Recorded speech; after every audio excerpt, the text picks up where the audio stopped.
तो इस एनिमे के पिछले पार्ट में हमने ये देखा कि हारू के सामने एक काफी खतरनाक विलेन आ जाता है जिसका नाम होता है तनाका, और वो हारू से लड़ने के लिए उसे चैलेंज कर देता है। जिसके बाद वो हारू के ऊपर एक के बाद एक अटैक्स करना शुरू कर देता है, लेकिन हारू उसके सारे अटैक से बच रहा होता है। और तभी अचानक हम ये देखते हैं कि तनाका अपनी स्वॉर्ड निकाल लेता है और हारू के ऊपर अटैक करता है, लेकिन हारू उसकी स्वॉर्ड को पीछे फेंक देता है। और जैसे ही हारू उसे मारने के लिए आगे जाता है तभी अचानक ये तलवार उसकी छाती के आर पार हो जाती है और उसे ये पता चलता है कि तनाका अपनी स्वॉर्ड को दूर से भी कंट्रोल कर सकता है। और तभी हम ये देखते हैं कि हारू गुस्से में उसकी तरफ बढ़ने लगता है और ये देखकर तनाका की फट रही होती है, जिसके बाद हारू उसे बड़ी आराम से हरा देता है। तो चलो फिर स्टोरी को कंटिन्यू करते हैं। और इसके बाद हमें एक डंजन का सीन दिखाया जाता है जहाँ पर हम एक स्केलेटन को देखते हैं और ये किसी का वेट कर रहा होता है। और फिर अगले ही सीन में हम हारू को देखते हैं जो कि सुबह सुबह उठ जाता है और ब्रेकफास्ट करने के लिए अपने दोस्तों के पास आता है और ये सारे बातें कर रहे होते हैं। और तभी हारू उनसे पूछता है, और भाई क्या हाल चाल है, क्या तुम सारे दोबारा से डंजन की तरफ जा रहे हो? जिस पर ये सारे हाँ बोल देते हैं और ये कहते हैं कि हमें डंजन से एक आइटम चाहिए जो काफी कीमती है। हारू पूछता है, अबे कौन सा आइटम? जिसके बाद ये सारे बताते हैं कि अगर हमें वो आइटम मिल गया तो हम किसी के भी ओपिनियन को अपने हिसाब से चेंज कर सकते हैं। और ये सुनने के बाद हारू कहता है, अरे वाह, ये तो काफी कमाल का आइटम है, मुझे ऐसा लगता है कि मुझे भी ये ढूंढना चाहिए। और तभी अचानक हम ये देखते हैं कि उसके पीछे क्लास रैप आ जाती है और ये कहती है कि मुझे तुमसे कुछ बातें करनी है। और वो हारू के ऊपर गुस्सा करना शुरू कर देती है और थोड़ी देर के बाद यहाँ से चली जाती है। और फिर अगली सीन में हम मैरी को देखते हैं जो कि अपने डैड के लिए खाना लेकर आती है और वो ये कहते हैं कि मुझे इस गांव को बचाने के लिए कुछ करना होगा क्योंकि यहाँ पर कभी भी मॉन्स्टर्स का अटैक हो सकता है। और तभी अचानक यहाँ पर एक गार्ड आता है और ये बोलता है कि हमें संभल कर रहना होगा, बहुत जल्दी मॉन्स्टर्स हमारे ऊपर हमला करने वाले हैं। और इसके बाद हम दोबारा से हारू को देखते हैं जो कि मस्ती में घूम रहा होता है, लेकिन तभी उसके सामने काफी सारे मॉन्स्टर्स आ जाते हैं जिनको देखकर हारू ये बोलता है, चलो टाइम आ चुका है इनकी चटनी बनाने का। और इसके बाद वो एक एक करके सारे के सारे मॉन्स्टर्स को मौत के घाट उतार देता है, वो भी बड़ी आराम से। और फिर अगली सीन में हम ये देखते हैं कि मैरिली के फादर और सारे के सारे लोग शहर को प्रोटेक्ट करने के लिए महल से बाहर आ जाते हैं। और यहाँ पर हारू के सामने एक और मॉन्स्टर होता है जिसको वो बड़ी आराम से खत्म कर देता है, लेकिन तभी अचानक वो ये नोटिस करता है कि उसके सामने एक डंजन है और वो अपनी इनविजिबिलिटी स्किल का इस्तेमाल करता है और उस डंजन के अंदर चला जाता है। और अंदर जाने के बाद उसकी नजर एक बॉक्स पर जाती है और जैसे ही वो उसे खोलता है तो इसके अंदर बेकार का सामान होता है। अबे भाई, ये क्या बेकार का सामान है, ये तो मेरे किसी भी काम का नहीं है। और इसके बाद हारू ये सोचता है कि मुझे डंजन से सामान ढूंढने के लिए उसी आंटी की हेल्प लेनी होगी। और ये सोचने के बाद हारू यहाँ से चला जाता है। और फिर अगली सीन में हम ये देखते हैं कि सारे के सारे लोग मॉन्स्टर्स का इंतजार कर रहे होते हैं और तभी अचानक उनके सामने से कोई आता है और वो चौकन्ने हो जाते हैं। लेकिन भाई, ये बंदा कोई और नहीं बल्कि हारू होता है जो कि मटक मटक कर आ रहा होता है। और यहाँ पर आने के बाद वो सभी को ये बताता है कि उसने सारे के सारे ऑर्क मॉन्स्टर्स को खत्म कर दिया है। और ये सुनने के बाद सारे लोग चौंक जाते हैं कि तुमने ये अकेले कैसे किया। और इसके बाद हम गिल्ड का सीन देखते हैं जहाँ पर गिल्ड मास्टर और मैरिली हारू को थैंक्स बोल रहे होते हैं क्योंकि हारू ने काफी बहादुरी का काम किया होता है। लेकिन गिल्ड मास्टर ये भी बोलते हैं कि तुम्हें थोड़ा संभल कर रहना होगा क्योंकि फ्यूचर में और भी ज्यादा मॉन्स्टर्स आ सकते हैं। और इसके बाद हमारा सीन चेंज होता है और हम ये देखते हैं कि हारू उसी आंटी से मिलने के लिए जाता है जिससे उसने सामान खरीदा था। और वो हारू को देखकर ये बोलती है, अबे ओए, तू यहाँ पर क्या कर रहा है, चल निकल यहाँ से, तेरी इतनी हिम्मत कि तू एक बुढ़िया पर लाइन मार रहा है। जिसके बाद हारू इस बुढ़िया से उसी आइटम के बारे में पता करना शुरू कर देता है और वो ये बोलती है कि वो तो फिरोमन रिंग है और वो तुम्हें एक डंजन के अंदर मिलने वाली है। लेकिन ये आंटी बता रही होती है कि हारू को ये रिंग लेने के लिए डंजन के काफी अंदर जाना होगा। और तभी हारू ये पूछता है कि एक डंजन के अंदर कितने फ्लोर हो सकते हैं। वो ये कहती है कि मेरे ख्याल से 100। और यहाँ पर वो ये भी कहती है कि हर फ्लोर पर तुम्हें एक मॉन्स्टर मिलने वाला है और अगर तुम मॉन्स्टर को नहीं मारोगे तो तुम अगले फ्लोर पर नहीं जा सकते।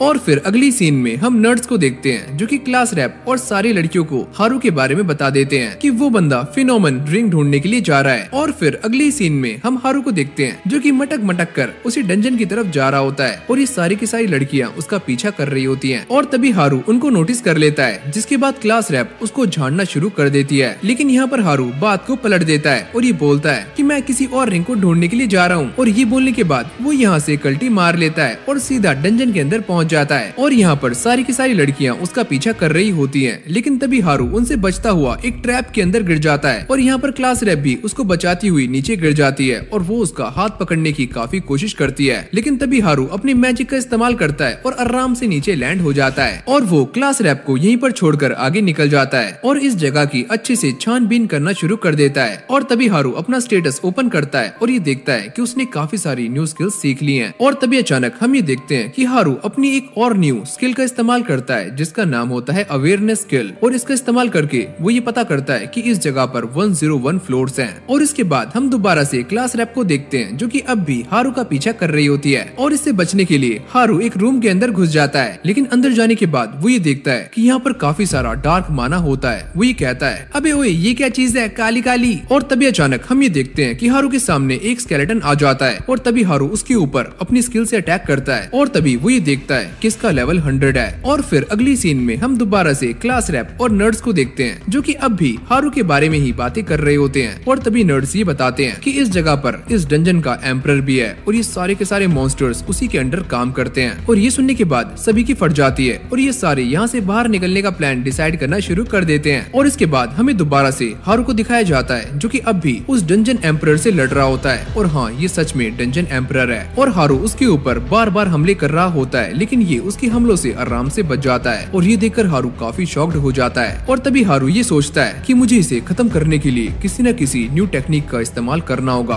और इसके बाद हम ये देखते हैं कि हारू उसे हराने के लिए अपनी स्पीड का इस्तेमाल करता है और उसके ऊपर हमला कर देता है, पर ये एम्परर बड़ी आराम से उससे बच जाता है और दोबारा से हारू के ऊपर अटैक करके उसे पीछे फेंक देता है। जिसके बाद हारू दोबारा से उसके ऊपर अटैक करने के लिए आगे आता है, लेकिन ये एम्परर बड़ी आराम से हारू को डॉच कर रहा होता है। और तभी हारू ये सोचता है कि ये मुझे क्या हो रहा है, मेरा स्टेमिना धीरे धीरे कम होता जा रहा है। और तभी वो ये नोटिस करता है कि सामने वाला मॉन्स्टर बिल्कुल भी थका नहीं होता। जिसके बाद हारू दोबारा से अपनी स्पीड का इस्तेमाल करता है और उसके ऊपर हमला कर देता है, लेकिन ये बड़ी आराम से हारू के अटैक से बच जाता है और उसकी गर्दन पर अपनी तलवार रख देता है, लेकिन उसे मारता नहीं है। और तभी हारू ये नोटिस करता है कि इसकी बॉडी से दोबारा से डार्क माना निकलना शुरू हो जाता है, जिसको देखकर हारू ये सोचता है क्या ये वही डार्क माना है जो कि इसे कंट्रोल कर रहा है। और इसके बाद हम ये देखते हैं कि हारू इस डार्क माना को एब्जॉर्ब करना शुरू कर देता है और धीरे धीरे ये सारा डार्क माना एब्जॉर्ब कर लेता है। जिसके बाद ये स्केलेटन अपनी तलवार नीचे गिरा देता है और हारू इसे मारने की बजाय इसे गले से लगा लेता है, क्योंकि वो ये जानता है कि ये बंदा भी एक लोनर है जो कि मरना चाहता है। पर हारू उसे ये बोलता है कि मैं तुम्हें मरने नहीं दूंगा। लेकिन तभी हारू की एक स्किल इसके ऊपर एक्टिवेट हो जाती है और ये हारू का सर्वेंट बन जाता है। अबे भाई ये क्या हुआ। और इसके बाद हम ये देखते हैं कि हारू से लेकर अगले फ्लोर पर पहुंच जाता है, जहाँ पर उसके सामने एक आर्मर नाइट खड़ा होता है, जिसको देखकर हारू ये सोचता है अबे यार क्या मुझे इससे दोबारा से लड़ना होगा। अगर ऐसा हुआ तो मेरी बैंड बजने वाली है, आज तो मैं पक्का मरने वाला हूँ। और यहाँ से बचने के लिए हारू ऊपर की तरफ एक छेद कर देता है, लेकिन तभी वो ये नोटिस करता है कि यहाँ पर भी लेवल 99 के मिनोटोरस खड़े होते हैं जो कि हारू को ही देख रहे होते हैं। और तभी अचानक ये सारे के सारे मॉन्स्टर्स नीचे गिर जाते हैं, जिसकी वजह से ये मॉन्स्टर्स और वो नाइट दोनों ही खत्म हो जाते हैं, जिनको देखकर हारू ये सोचता है अरे वाह मुझे तो कुछ भी करना नहीं पड़ा, ये तो काफी आसान था। जिसके बाद हारू इस आर्मर को उठाकर लीच को पहना देता है, लेकिन ये काफी बड़ा होता है पर खुद ही लीच के साइज में एडजस्ट हो जाता है और ये लीच असल में एक लड़की होती है। और इसके बाद हम दोबारा से क्लास रैप को देखते हैं जो कि हारू को ढूंढते ढूंढते लेवल 50 तक पहुंच जाती है। और जैसे ही वो इस गेट को ओपन करते हैं तो यहाँ पर एक काफी बड़ा मॉन्स्टर होता है जो कि उन्हें देखते ही उनके ऊपर हमला कर देता है। और इसके बाद हमारा सीन चेंज हो जाता है और हम दोबारा से हारू को देखते हैं जो कि लेवल 98 तक पहुंच जाता है और उसके सामने एक काफी खतरनाक मॉन्स्टर होता है जो कि हारू को देखते ही उसके ऊपर हमला कर देता है। और इसको देखकर हारू ये समझ जाता है कि इसके ऊपर फिजिकल और मैजिकल अटैक काम नहीं करने वाले और वो यहाँ से भागने के बारे में सोच रहा होता है, लेकिन तभी अचानक ये मॉन्स्टर उसके ऊपर हमला कर देता है, लेकिन हारू उससे बचता हुआ उसके ऊपर एक जोरदार अटैक करता है जिससे ये मॉन्स्टर मारा जाता है। और ऐसे करते करते ही हारू लेवल 95 तक पहुंच जाता है और तभी वो ये नोटिस करता है कि उसके सामने एक काफी खतरनाक मॉन्स्टर खड़ा हुआ है और इसका लेवल 100 होता है, यानी कि 100। और तभी हम ये देखते हैं कि ये मॉन्स्टर हारू के ऊपर अटैक्स करना शुरू कर देता है और हारू इन अटैक से बच रहा होता है। और तभी अचानक हम ये देखते हैं कि एक डिमोनिक सॉर्ड हारू के ऊपर हमले करना शुरू कर देती है और यहाँ पर लीच हारू की हेल्प करने के लिए आगे आ जाती है और वो अपने डिवाइन मैजिक से इस सॉर्ड को हटा देती है। जिसके बाद ये दोनों मिलकर इस काफी खतरनाक जायंट बॉस को मौत की नींद सुला देते हैं। और फिर अगली सीन में हम क्लास रैप और नर्ड्स को देखते हैं जो कि उस मॉन्स्टर से लड़ रहे होते हैं, पर इन्हें उससे लड़ने में काफी दिक्कतें आ रही होती हैं। और नर्ड्स ये बोलते हैं कि अगर यहाँ पर हारू होता तो सिचुएशन काफी अलग होती, वो इसे संभाल लेता। और तभी अचानक हम ये देखते हैं कि ये मॉन्स्टर क्लास रैप के ऊपर एक जोरदार अटैक करता है जिससे वो काफी दूर जाकर गिरती है और उसकी हालत खराब हो जाती है। और फिर हम शिमाज़ाकी को देखते हैं जो कि इस मॉन्स्टर के अटैक को रोक रही होती है और ये सारे उसे हराने का प्लान बना रहे होते हैं। और वो ये कहती है, अबे भाई जल्दी करो, ये मेरी जान ले लेगा। और तभी अचानक हम ये देखते हैं कि इनमें से एक बंदा उसे मारने के लिए अपनी स्वॉर्ड निकाल लेता है और उसके ऊपर अटैक करने के लिए आगे जा ही रहा होता है, लेकिन तभी ये मॉन्स्टर उसके ऊपर हमला करके उसे नीचे गिरा देता है और काफी घायल कर देता है। लेकिन इस बंदे का प्लान फेल नहीं होता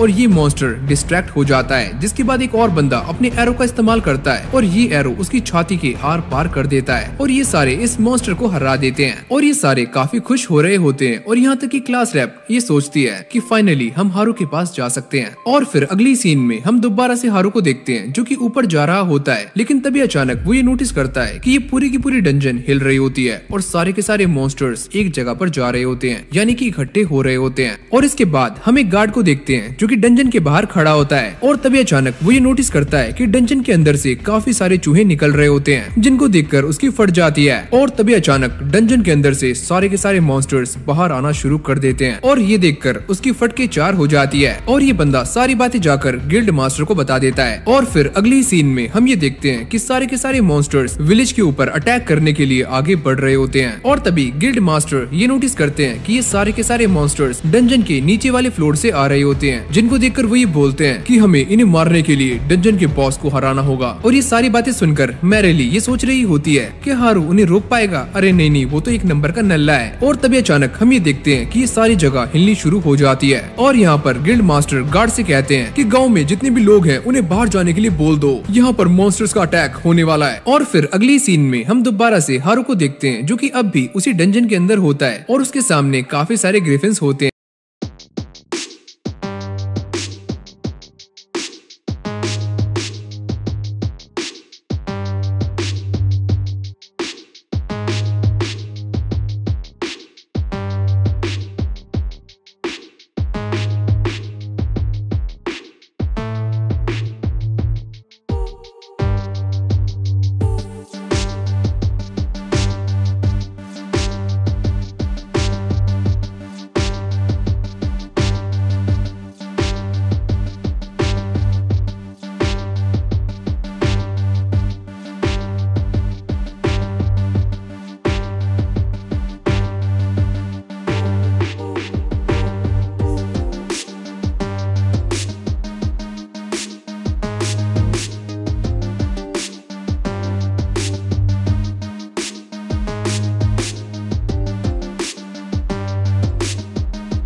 किया था, लेकिन मैं ये नहीं कर पा रहा हूँ। जिसके बाद मैरिली हारू को ये बताती है कि उन्होंने पहले वेव को खत्म कर दिया है, लेकिन मॉन्स्टर्स का दूसरा वेव अब आने वाला है जो कि काफी खतरनाक है और उसे बस तुम ही रोक सकते हो। और तभी हारू ये बोलता है, अजी हाँ घंटा। जिसके बाद मैरिली ये बताती है कि तुम्हें डंजन के बॉस को खत्म करना है। जिसके बाद हारू ये बोलता है, अरे ओए मैंने तो उसे पहले ही टपका दिया है। लेकिन तभी हारू लीच को देखकर ये बातें याद करता है कि यही डंजन का बॉस है, लेकिन इसने मेरी काफी मदद की है, क्या मुझे इसे मारना होगा। जिसके बाद हारू उन सभी से ये बोलता है कि मैं उस बॉस को मार नहीं सकता। और ये सुनने के बाद उन सभी की फटकर 4 हो जाती है। और तभी हारू ये बोलता है कि टेंशन मत लो, मेरे पास एक प्लान है। मैरिली बोलती है कि हम इसके ऊपर ट्रस्ट कर सकते हैं। क्लास रेप कहती है कि हाँ ये ट्रस्ट करने के लायक है। जब से हम इस वर्ल्ड के अंदर आए हैं ये अकेला ही बंदा है जिसने हमारी हेल्प की है। और वो ये बताती है कि वो इसके ऊपर सबसे ज्यादा ट्रस्ट करती है। और ये सारी बातें सुनने के बाद हारू कहता है, तुम सभी का थैंक्स कि तुमने मेरे ऊपर भरोसा किया। और फिर अगली सीन में हम ये देखते हैं कि मॉन्स्टर्स की दूसरी वेव विलेज तक पहुंच चुकी होती है और यहाँ पर सारे के सारे गार्ड्स उन्हें रोकने की काफी कोशिश कर रहे होते हैं। और तभी एक गार्ड ये बोलता है कि ये तो काफी सारे हैं और हम इन्हें ज्यादा देर तक रोक नहीं सकते। और तभी गिल्ड मास्टर ये बोलते हैं कि तुम्हें इन्हें रोक कर रखना होगा जब तक कि वो लोग यहाँ पर नहीं आ जाते। और फिर अगली सीन में हम हारू को देखते हैं जो कि सभी को ये बोल रहा होता है कि तुम टेंशन मत लो, मैं उन मॉन्स्टर्स की सेकंड वेव को रोक कर रहूंगा चाहे कुछ भी हो जाए। और ये बोलने के बाद हारू आगे बढ़ने लगता है, लेकिन तभी उसके सामने रेप्टाइल मॉन्स्टर्स आ जाते हैं। लेकिन ये रेप्टाइल्स बर्फ से काफी कमजोर हो जाते हैं, तो हारू उन्हें बर्फ से जमा देता है और एंजेलिका यानी कि लीच उन्हें एक ही वार से खत्म कर देती है। और फिर ये दोनों एक एक करके काफी सारे मॉन्स्टर्स को मौत के घाट उतार रहे होते हैं, जिसके बाद इन्हें काफी सारे आइटम्स मिल जाते हैं। लेकिन तभी हारू ये बोलता है कि मुझे अभी तक वो रिंग नहीं मिली है जिसके लिए मैं यहाँ पर आया हूँ। और इसके बाद ये दोनों दोबारा से आगे बढ़ना शुरू कर देते हैं और ये दोनों लेवल 69 पर पहुँच जाते हैं, जहाँ पर उन्हें एक आउल मॉन्स्टर दिखता है और इसकी खासियत होती है कि ये किसी को भी सुला सकता है। और तभी अचानक ये आउल उन दोनों पर अटैक कर देता है, लेकिन हारू को नींद नहीं आती। पर तभी अचानक वो ये नोटिस करता है कि धीरे धीरे उसकी आंखें बंद हो रही होती हैं और उसे ऐसा लगता है कि वो काफी थक चुका है। और जैसे ही उसकी आंख खुलती है तो वो ये नोटिस करता है कि एंजेलिका उसे अपनी पीठ पर लेकर जा रही होती है। और फिर अगली सीन में हम क्लास रैप और नर्ड्स को देखते हैं जो कि अब भी लेवल 100 के मॉन्स्टर से लड़ रहे होते हैं और ये मॉन्स्टर काफी खतरनाक होता है। और तभी वो गार्ड ये बताता है कि ये वाले मॉन्स्टर्स इमोर्टल होते हैं, इन्हें हराना काफी मुश्किल है। जिसके बाद ये मॉन्स्टर उन सभी पर अटैक करके उन्हें घायल कर देता है। और तभी क्लास रैप ये सोचती है कि हम इसे कैसे मार सकते हैं, ये तो इमोर्टल है और इसके ऊपर फिजिकल और मैजिकल अटैक का कोई असर नहीं होता। और तभी अचानक हम ये देखते हैं कि ये मॉन्स्टर क्लास रैप के ऊपर अटैक कर देता है और जैसे ये उसे घायल करने वाला होता है तभी अचानक यहाँ पर एंट्री होती है हारू की और उसने जितने भी आइटम्स कलेक्ट किए होते हैं वो उन सभी का यूज करके इसके ऊपर एक जोरदार अटैक करता है। और ये अटैक काफी खतरनाक होता है और इसी अटैक से इस मॉन्स्टर के ऊपर फिजिकल और मैजिकल अटैक काम करने लगते हैं। जिसके बाद एंजेलिका यहाँ पर आ जाती है और वो अपनी स्वॉर्ड निकालकर इस मॉन्स्टर के ऊपर एक जोरदार अटैक करती है और एक ही झटके में उसका काम 25 कर देती है। और यहाँ पर क्लास रैप हारू को देखकर काफी खुश होती है और सारे के सारे लोग उसे देखकर स्माइल कर रहे होते हैं। और तभी अचानक हारू ये नोटिस करता है कि यहाँ की जमीन धीरे धीरे टूटना शुरू हो जाती है और हारू नीचे गिरने लगता है। लेकिन तभी वो अपने मैजिक का इस्तेमाल करता है और दोबारा से ऊपर आ जाता है, जिसको देखकर सारे लोग ये बोलते हैं, अबे भाई डराया मत कर, वरना तो हमारी निकल गई थी क्या, अरे जान यार। लेकिन तभी अचानक ये जमीन दोबारा से टूट जाती है और हारू नीचे गिर रहा होता है, लेकिन इस बार क्लास रैप आकर उसको बचा लेती है। और इसके बाद ये सारे देखते हैं कि मॉन्स्टर्स की तीसरी वेव टाउन की तरफ जा रही है, जिसको देखकर मैरिली ये बोलती है, अगर ऐसा हुआ तो पूरा का पूरा टाउन तबाह हो जाएगा। और ये देखकर सारे लोग हारू से पूछते हैं, भाई वो कौन सा आइडिया था जिसके बारे में तू बातें कर रहा था। हारू कहता है कि ये देखो ये रहा वो आइडिया। और इसके बाद ये सारे डंजन से बाहर जाना शुरू कर देते हैं। और फिर अगली सीन में हम दोबारा से गिल्ड मास्टर को देखते हैं जिन्होंने मॉन्स्टर्स की दूसरी वेव को खत्म कर दिया होता है, लेकिन अब धीरे धीरे मॉन्स्टर्स की तीसरी वेव उनकी तरफ बढ़ रही होती है। और ये सारे के सारे मॉन्स्टर्स काफी खूंखार और खतरनाक होते हैं, जिनको देखकर इन सारे गार्ड्स का पसीना पानी की तरह बह रहा होता है। और फिर अगली सीन में हम उसी बुढ़िया और टाउन के काफी सारे लोगों को देखते हैं जो कि इस अटैक से काफी घबरा रहे होते हैं। और इसके बाद हम दोबारा से नर्ड्स और क्लास रैप को देखते हैं जो कि सारे के सारे मॉन्स्टर्स को देख रहे होते हैं और ये सोचते हैं, अरे भाई ये तो काफी सारे हैं, अगर हमने अपनी पूरी ताकत भी लगाई तो शायद हम इनसे जीत नहीं पाएंगे। और फिर हम हारू को देखते हैं जो कि एंजेलिका को इशारे कर रहा होता है और वो इसकी बातें समझ जाती है और आगे बढ़ने लगती है, जिसके बाद वो अपनी स्वॉर्ड निकालकर सीधा जमीन में घुसा देती है। और तभी अचानक हम ये नोटिस करते हैं कि एंजेलिका की पावर्स की वजह से ये सारे के सारे मॉन्स्टर्स धीरे धीरे वैनिश होना शुरू हो जाते हैं। और फिर देखते ही देखते ये सारे के सारे मॉन्स्टर्स यहाँ से गायब हो जाते हैं, जिसको देखकर सारे लोग चौंक जाते हैं। और तभी क्लास रैप हारू से ये पूछती है कि आखिरकार आखिरकार ये सब क्या हुआ और तुमने क्या किया? हारू कहता है कि ये सारा कुछ मैंने नहीं बल्कि एंजेलिका ने किया है। एंजेलिका मतलब ये लड़की आर्मर वाली। और इसके बाद हारू उन सभी को ये समझाता है कि ये डंजन की बॉस है, लेकिन एक वजह से इसका लेवल 1 हो गया था, लेकिन इसके बाद भी एंजेलिका ने काफी सारे मॉन्स्टर्स को आराम से काबू कर लिया था। तो मुझे लगा कि वो इस पावर का इस्तेमाल यहाँ भी कर सकती है और ये काम कर गया। और ये सुनने के बाद सारे के सारे लोग खुश हो जाते हैं और झूमकर सेलिब्रेट करना शुरू कर देते हैं। और फिर अगली सीन में हम हारू को देखते हैं जिसने क्लास रैप और बाकी की लड़कियों को अपने पास बुलाया होता है। और जैसे ही ये सारी अंदर आती हैं, वो ये नोटिस करती हैं कि यहाँ पर काफी सारा सामान है और ये सारा सामान काफी रेयर होता है। तभी हारू ये बोलता है, हाँ भाई मैं ये बात जानता हूँ कि ये सारा सामान काफी रेयर है, तो अब मैं इसे बेचने वाला हूँ। हाँ भाई लुट गया माल, आ जाओ, रास्ते का माल सस्ते में 150 में। और ये सुनने के बाद सारी की सारी लड़कियाँ इस सामान पर टूट जाती हैं और ये सारा सामान लड़कों से छीनना शुरू कर देती हैं और ये लड़के बेचारे कोने में जाकर बैठ जाते हैं। और फिर अगली सीन में हम ये देखते हैं कि हारू ये नोटिस कर रहा होता है कि सभी को अपना अपना सामान मिल चुका है और ये सारे लोग काफी खुश हो रहे होते हैं। और तभी हारू इनको देखकर ये सोचता है कि चलो कम से कम ये सारे लोग सेफ तो रहेंगे। और यहाँ पर हारू बस एक ही बंदे की टेंशन ले रहा होता है और वो है एंजेलिका। और हाँ भाई टेंशन लेनी तो बनती है, आखिरकार ये उसकी नई बंदी है, अरे मेरा मतलब दोस्त है। और फिर अगली सीन में हम ये देखते हैं कि ये सारे के सारे लोग हारू के बेचे हुए सामान को पहन लेते हैं और इसको बेचने के बाद हारू अंबानी जैसी फील ले रहा होता है और पैसों में खेल रहा होता है। और तभी अचानक यहाँ पर एंजेलिका और क्लास रैप आ जाती है और हारू इन दोनों का इंट्रोडक्शन करवाता है और ये कहता है कि ये एक स्केलेटन है जिसका नाम है एंजेलिका। और क्लास रैप को ऐसा लग रहा होता है कि हारू ने इसके ऊपर फेरोमोन रिंग का इस्तेमाल किया है, पर हारू मना कर देता है कि मुझे तो आज तक ये रिंग मिली नहीं है। और फिर अगली सीन में हम ये देखते हैं कि सारी की सारी लड़कियां एंजेलिका के सामने बैठी होती हैं और यहाँ पर एंजेलिका चुपचाप बैठी होती है एकदम डॉल की तरह, जिसको देखकर ये सारी लड़कियां चौंक रही होती हैं कि आखिरकार ये कुछ बोलती क्यों नहीं है, क्या ये गूंगी है? जब्बा जब्बा। जिसके बाद ये सारे एंजेलिका से उसकी एज पता करना शुरू कर देते हैं और एंजेलिका ये बताती है कि वो बस 17 साल की है। लेकिन यहाँ पर एंजेलिका काफी नर्वस हो रही होती है, लेकिन तभी क्लास रैप उसका हाथ पकड़ लेती है और ये कहती है कि तुम टेंशन मत लो, हम सारे तुम्हारी मदद करेंगे क्योंकि हारू ने भी तुम्हारी मदद की है। और फिर अगली सीन में हम ये देखते हैं कि क्लास रैप उसे लेकर नहाने के लिए आ जाती है और यहाँ पर एंजेलिका भी काफी एक्साइटेड हो रही होती है और क्लास रैप उसकी हेल्प करती है उसके शूज उतारने में। और जैसे जैसे एंजेलिका अपने कपड़े उतार रही होती है तो ये सारे इस बात को देखकर काफी हैरान हो जाते हैं कि ये एक स्केलेटन नहीं है बल्कि एक ह्यूमन है, वो भी काफी सुंदर। और फिर अगली सीन में हम दोबारा से हारू को देखते हैं जो कि अपने बेड पर मस्ती से पड़ा होता है और अपनी सारी की सारी स्किल्स को देख रहा होता है और यहाँ पर उसे काफी सारी न्यू स्किल्स मिली होती हैं जिन्हें उसने अभी तक यूज नहीं किया है। और फिर हमें सुबह का सीन दिखाया जाता है जहाँ पर हारू क्लास रैप से मिलने के लिए आता है और वो ये कहता है कि मैं किसी काम से जंगल में जा रहा हूँ और वो एंजेलिका को भी अपने साथ जाने के लिए बोलता है और वो हाँ कर देती है। और ये देखकर क्लास रैप काफी चौंक जाती है और वो ये सोच रही होती है कि ये दोनों एक साथ जंगल में जाएंगे, वो भी अकेले।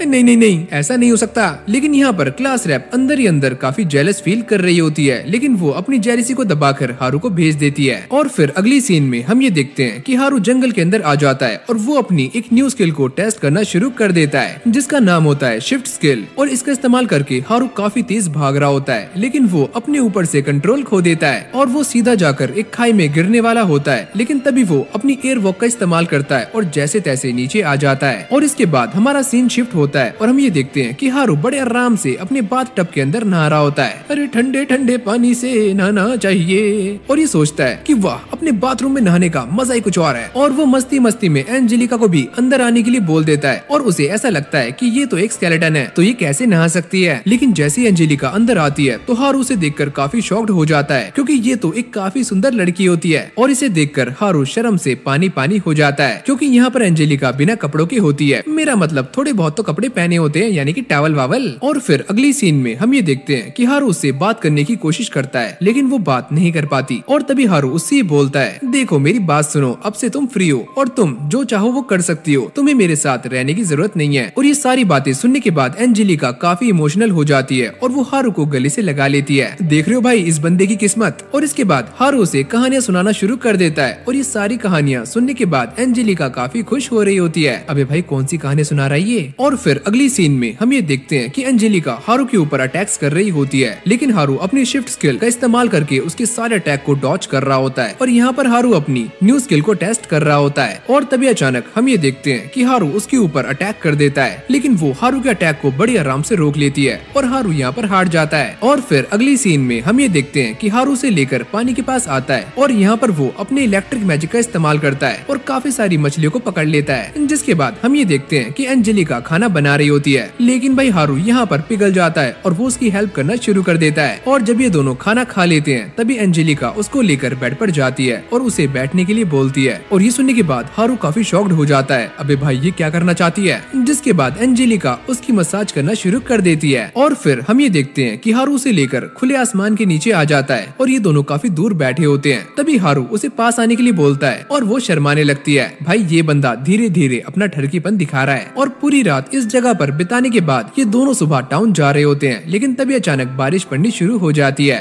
यानी कि एकदम रोमांटिक माहौल। और हारू से लेकर सीधा टाउन के अंदर पहुंच जाता है, जहाँ पर सारी की सारी लड़कियां उन्हीं को देख रही होती हैं और ये बोलती हैं, ओहो क्या बात है, तुम दोनों तो काफी क्लोज हो गए हो। जिसके बाद यहाँ पर क्लास रेप आ जाती है, जिसको देखकर हारू ये बोलता है कि मैं तुम पर भरोसा कर रहा हूँ, अब से तुम एंजेलिका का पूरा ध्यान रखना। और ये बोलने के बाद हारू यहाँ से जाने लगता है, लेकिन तभी एंजेलिका उससे कुछ बोलना चाहती है और वो तभी अचानक से कुछ बोलती है कि रुक जाओ। और ये सुनने के बाद हारू काफी शॉक्ड हो जाता है और एंजेलिका शर्माने लगती है। जिसके बाद हारू अपने मन में ये सोचता है कि इस दुनिया में आने के बाद मैंने एक चीज सीखी है कि सभी की लाइफ में कुछ न कुछ दिक्कतें आती हैं और सभी लोगों के कुछ सीक्रेट्स होते हैं और सारे लोग एंजाइटी से गुजरते हैं और सारे लोग अंदर ही अंदर अकेले होते हैं, लेकिन इसका मतलब ये नहीं कि दूसरे लोग उनका साथ देने के लिए तैयार नहीं है। लेकिन तभी हारू ये बोलता है कि मैं यानी कि हारू इस दुनिया को अकेले ही मास्टर और एक्सप्लोर करने वाला हूँ। और ये बोलने के साथ ही हारू अपने एक और नए सफर पर निकल जाता है। तो इसी के साथ हमारी इस एनिमे का पहला सीजन यहीं पर एंड हो जाता है। अगर आपको ये वाली वीडियो अच्छी लगी हो तो वीडियो को लाइक करके चैनल को सब्सक्राइब करना मत भूलना और मुझे कमेंट्स में जरूर से बताना कि आपको इस एनिमे का कौन सा पार्ट सबसे ज्यादा अच्छा लगा। और हाँ, आप जाकर हमारे चैनल को भी चेकआउट कर सकते हो, जहाँ पर आपको ऐसे ही कमाल कमाल की वीडियोस मिलने वाली है। तो चलो यार, इस वीडियो को यहीं पर एंड करते हैं और मैं मिलता हूँ आपसे नेक्स्ट वीडियो में। तब तक के लिए कीप वॉचिंग एनिमेट्रिक्स।